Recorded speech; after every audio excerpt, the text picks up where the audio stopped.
Assalamu alaikum. I can never tell if this thing is working. My name is Zahra Al-Jabri. I'm so excited to be here on doing this live. We are going to be talking about everything relationships. So your marriage questions, your relationship questions, getting ghosted, all of that stuff. Inshallah, I will be discussing it with you. So first of all, who am I? My name is Zahra Al-Jabri. I am coming to you from Southern California, where I grew up. I am a spiritual relationship coach. And what that means is that I support people with overcoming the kind of internal resistance that many of us unconsciously have to being in a great, amazing, loving relationship, and to unlearn any type of toxic behavior and all of the ways that we kind of block love or have our walls and our guards up. That is what I support people to do.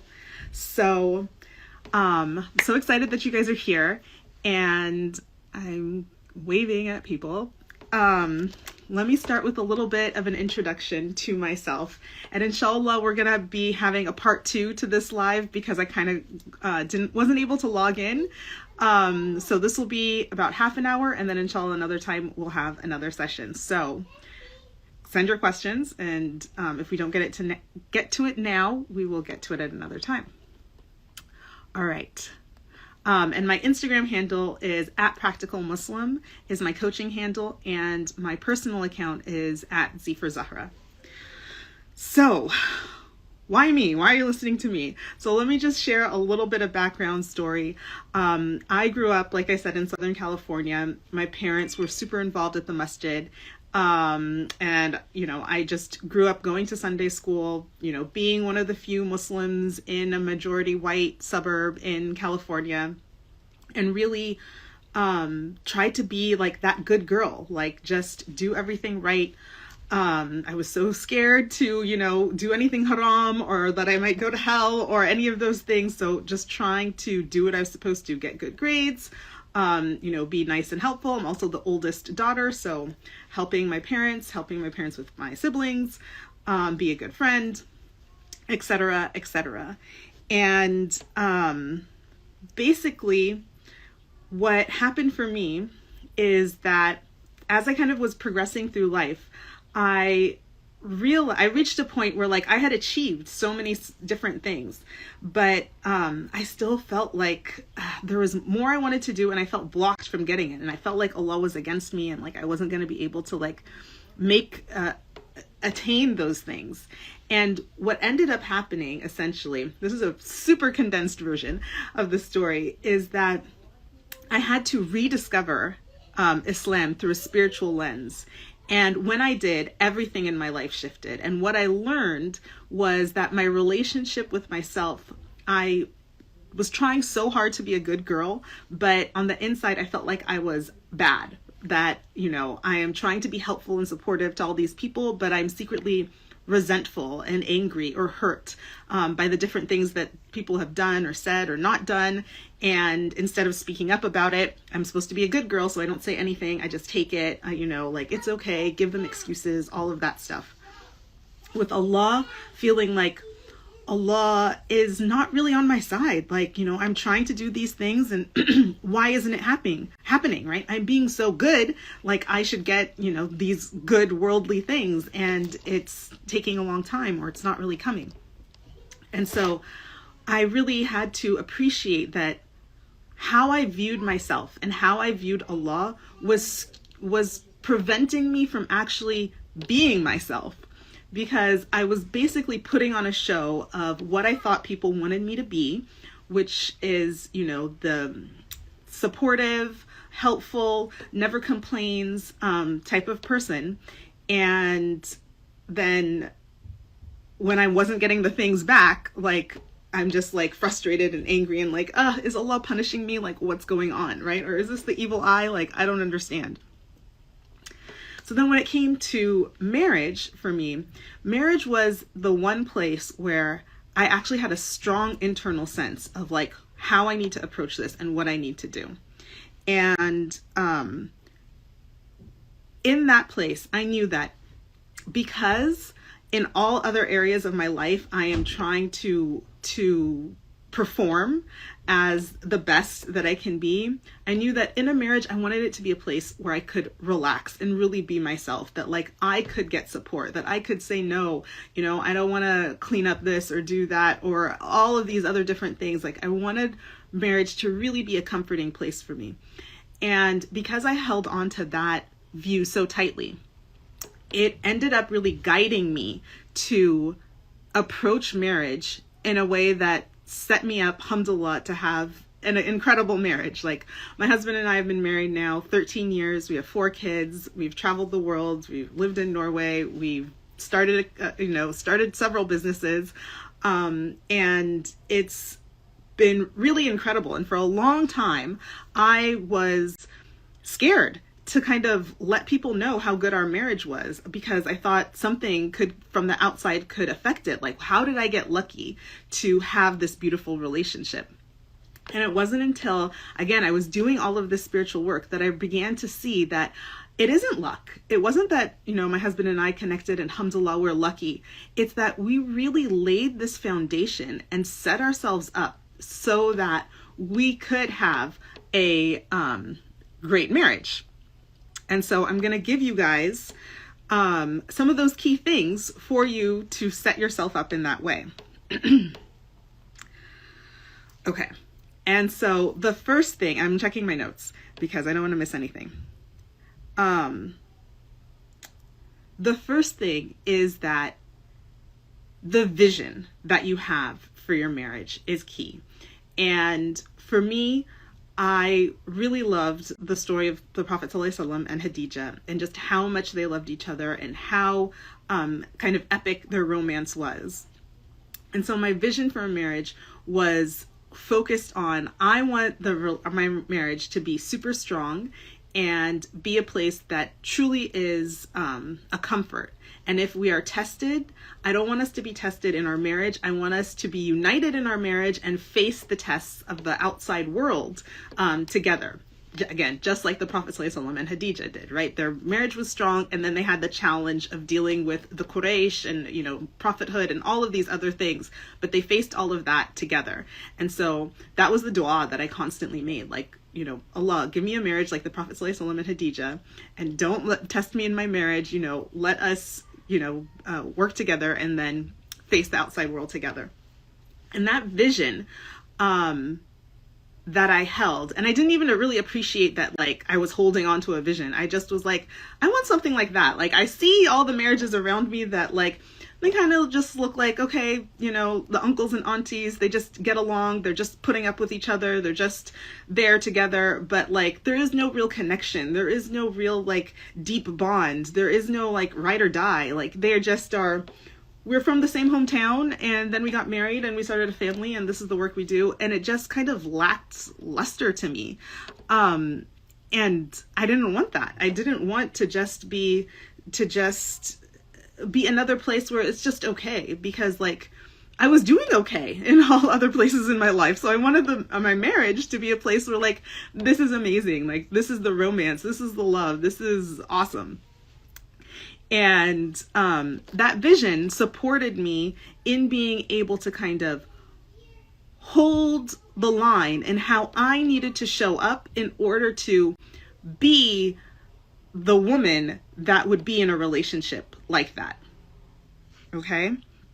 So when I was approaching my marriage search, I wasn't approaching it as the good girl, right? And I know that this good girl syndrome is like so common for us Muslim women because, especially if we're, children of immigrants, like it's just how we are brought up, right? Already our parents sacrificed and did so much to come to America or come to the West. They already are seen as the other. They want to set us up on a good foot. So they're like, don't rock the boat. Just, be good, right? Do well in school. Listen to what people say. Accommodate them. All of those things so that you can be accepted and that you can go further than we did, right? We got you here and now we want you to go further. And so this pressure to be good. And then especially for me as a Black person, and if you're brown or, you know, anything that's not white, you also feel the pressure, right? That you're already seen as kind of like, you know, not as good as white people. So you have to do even better, right? You have to be even better. So being good makes you people please, right? It gets you to just put other people's feelings above your own. It gets you to not really have good boundaries because, again, you're accommodating other people instead of setting boundaries of like, you know, at work, I'm not going to work after this hour, or I can't show up to these things, or I'm taking on too many assignments. We may just feel the pressure like we have to help other people. We need to relieve people's burdens. So we're not going to have good boundaries. We're going to sacrifice our own well-being to support others. Right? So people pleasing, lack of boundaries, lack of really sharing how we're truly feeling, right? So when we've been hurt or when we've been offended or when we just haven't really had our needs met, we may just keep that quiet and try to address it on our own and figure out a way to get our needs met in some other way. But if we want to set ourselves up for a good relationship, we can't do any of that. We cannot do any of this good girl behavior. All of that good girl behavior, while it will make your regular life kind of drama-free and you will be praised and liked, in your marriage, you will become miserable. Why? Because now when you go from living with your parents to like living with another person, and now living with another person, you don't have boundaries and you always are doing things that you don't want to do, or, you know, overextending yourselves, taking on too much work. And you're not really expressing your emotions. I was hurt, or I was offended by this. Like, it will just make you miserable. So when it comes to marriage, that whole good girl mentality has to go out the window. We have to be firm in what we think, what we feel, what our opinions are, how we want our married life to be, right? What we expect from a home life, what we expect from career work balance, career life balance, all of these things. We have to stand up for ourselves. We have to speak to them. And we have to let go of the idea that if I set a boundary, if I, put my own feelings first, if I take care of my emotional needs or express when I've been hurt, that is somehow bad. It's not bad. It is simply you advocating and vocalizing your own self. Because really what a marriage takes to work is two people, right? Two people come into this relationship, and together those two people are stronger than they are alone. That they can support one another, that they can build and create something together, create a home, create a family, go on to do whatever legacy that they want to build.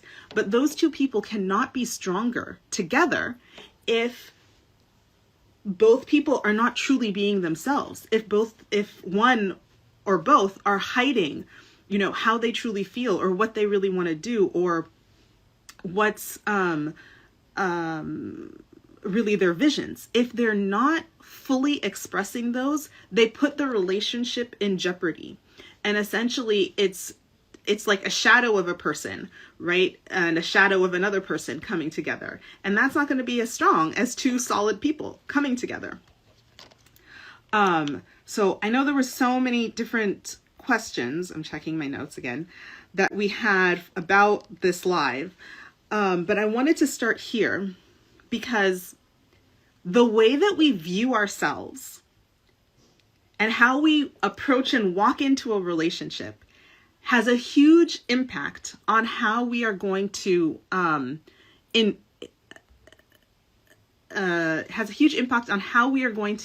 make that relationship.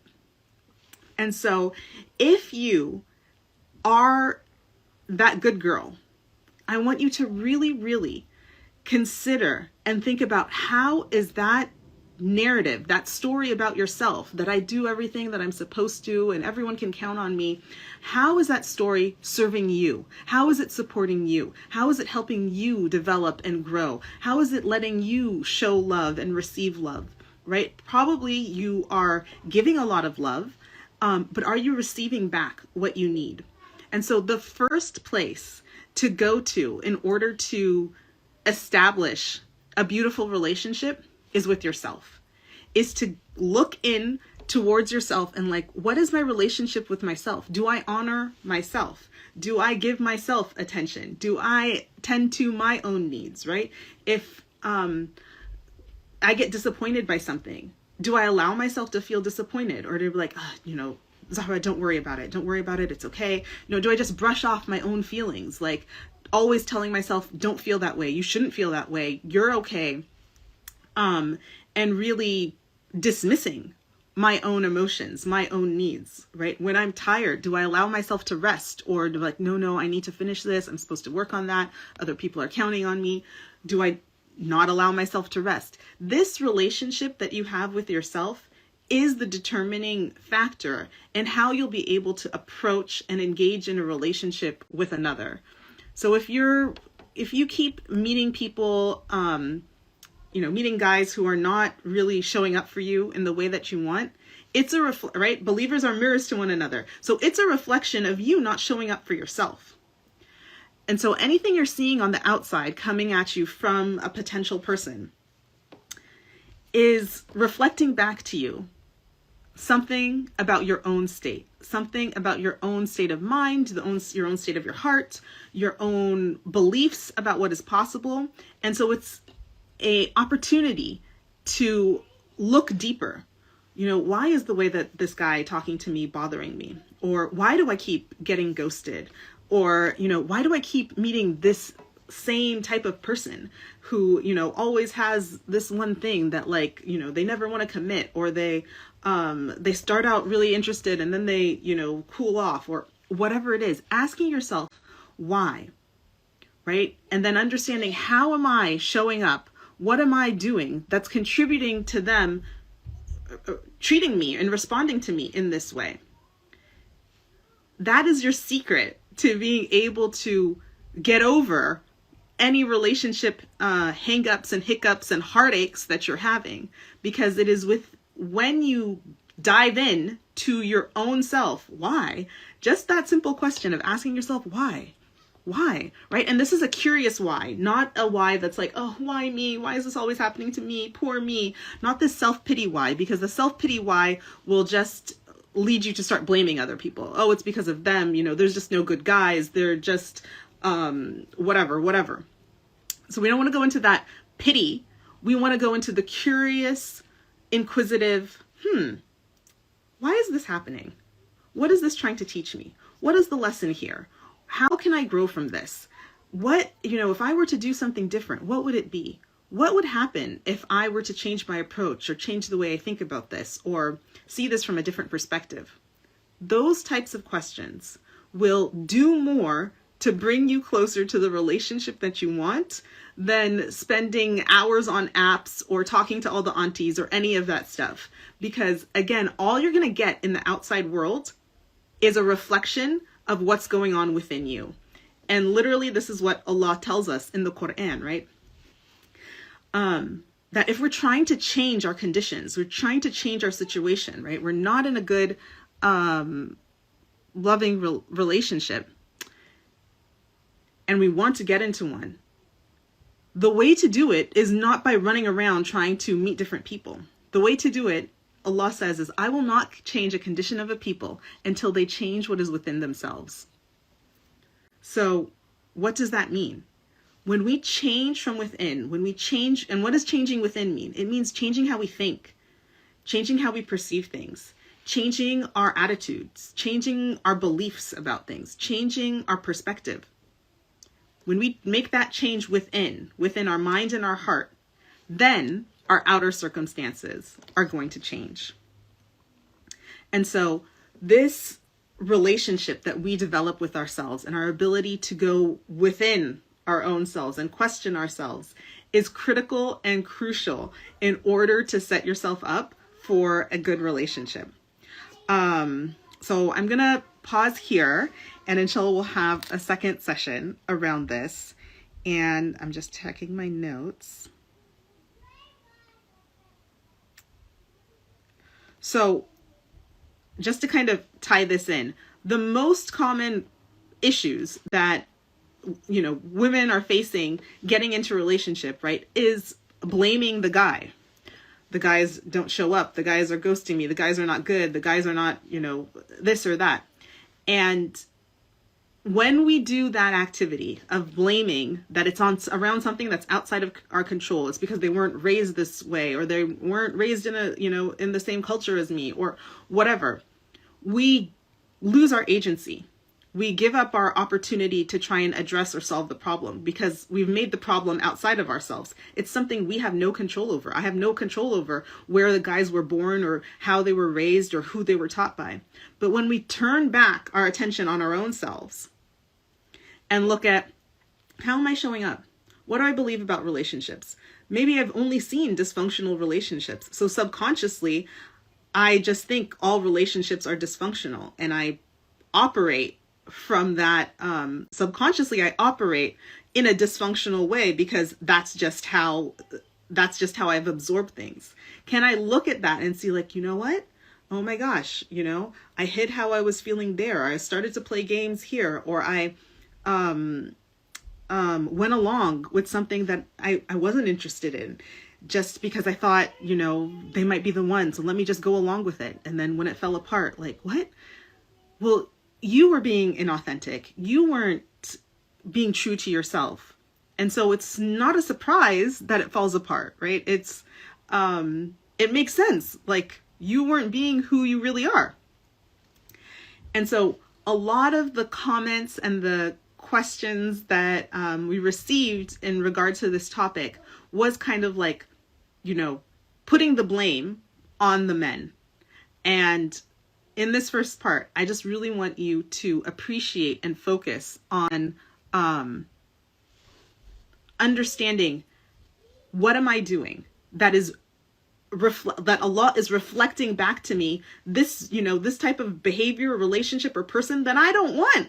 I don't want this, right? You're telling Allah, oh Allah, I want a beautiful fairy tale romance love. I want, you know, them to be showering me with gifts. I want them to, you know, be paying so much attention to me, can't stop texting me and talking to me. And every time I'm getting people who just ghost me. Like, it's now to look at you like, well, what am I doing? What am I doing? What do I really believe? What's going on underneath all of this, so that I can understand why is Allah reflecting back to me ghosting when I am asking for, you know, a lot of attention. And in that way, when you just give yourself just the space to be like, oh, it's not just, it's them. There's, you know, guys, you can't count on them anymore. They're just going to ghost you. If you can not just have that reaction and kind of look at yourself, you know, did I just try to agree with everything they were talking about, and I was waiting for them to put all the effort in, you know, I wasn't showing any effort? Oh, okay, that might have something to do. Who wants to be in a one-sided relationship where the guy is just always putting in all the effort? Right? Could I have shown some effort? Whatever it was, right? Whatever the thing is, you're going to know, right?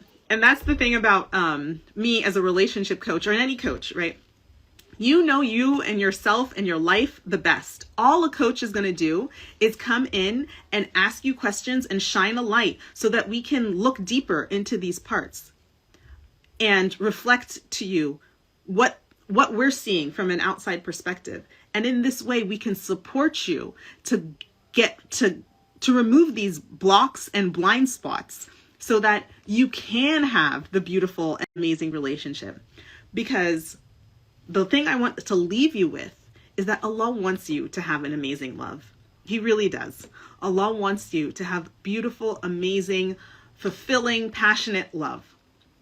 Allah created us from love. Allah's name that he repeats the most about himself are loving names. And so